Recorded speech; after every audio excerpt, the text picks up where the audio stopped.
Okay, guys, I'm going to do one more as I finish my muffin and my coffee because my hands are freezing off. And I've lost count kind of here, and I'm sorry. I apologize. It's just hard to think clearly out here, number one. And number two, I'm just kind of doing these off the cuff. So, it'd be nice to be home in a warm house, have my editor, had a video editor, which I had started to get involved with and do some nicer videos, but here we are. We'll have to do that later. It's like writing. I was told you can write, you just, get somebody to edit stuff later. So here we go.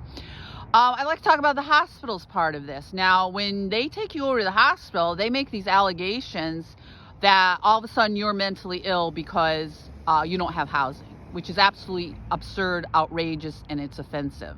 Okay, and this is what nurses and nurse managers over there are trained to do. And I worked at some of with them over at Mount Loretto, and there was a lot of fraud and abuse going on over there, which is why I complained. And the lawyer here, when he was involved in my divorce, taking away my home, had this document. I supposed to smear me.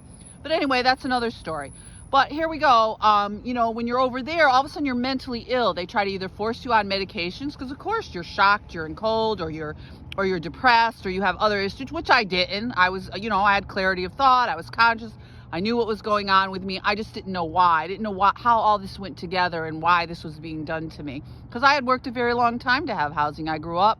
My mother was on welfare. We moved a lot. I made it my personal goal as a young woman to not ever have to go there. It was humiliating, degrading. It's abusive. It's awful. And I lived with it my entire childhood.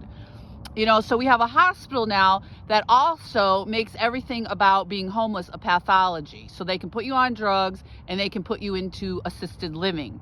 So this is what they're doing at our hospital, which is why I'm speaking out. Housing is a human right. You're not mentally ill. You're not, of course you're going to have some issues because after, it only takes a couple days on the street like this not to have issues. I haven't had a shower. I'm dirty. I can't eat properly. I can't sleep properly. And the list goes on and on about how inhumane and degrading this is in a pandemic in freezing cold winter in upstate New York. Take care, guys.